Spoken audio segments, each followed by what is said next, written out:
This is ECS 1011 Lab 2. This is EECS 1011 Lab 2 dealing with breadboards.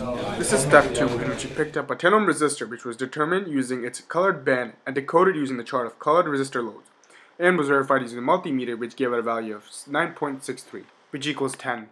Step 3, in which an identical resistor was picked from the box and had a resistance of 10 ohms, which is verified using the color band as well as the multimeter.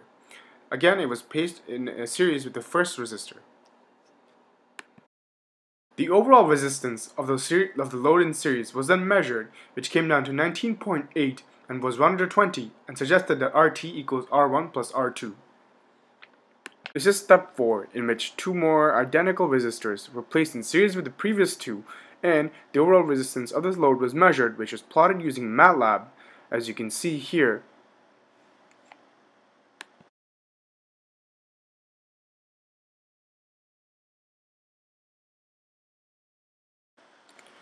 Using MATLAB, we were able to create a plot of the load resistance versus the number of resistors in the load.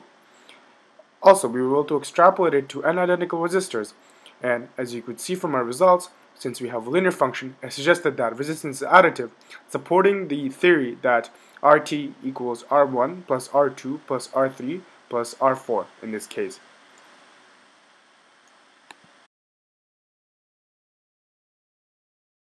This is step 5, in which we use the identical resistors from the series step, which was step number 4, this time putting them in parallel and measuring out their resistance.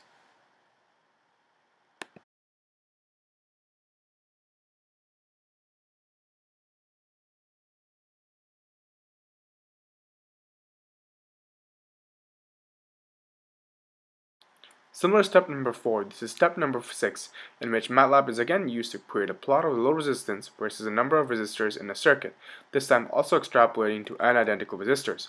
As you can see, our results for when there are 2, 3, and 4 parallel identical resistors in parallel is 10, 4.93, and 3.29 respectively. Now, the result from our experiment when we plot it suggests that the theory of R1 over R equals 1 over R1 plus 1 over R2 plus 1 over R3 is valid. This is step number 7, in which you built a circuit of the prototyping board with the schematics given from the procedure, which consists of a power supply, LED, and a load L that was made using the parallel load before.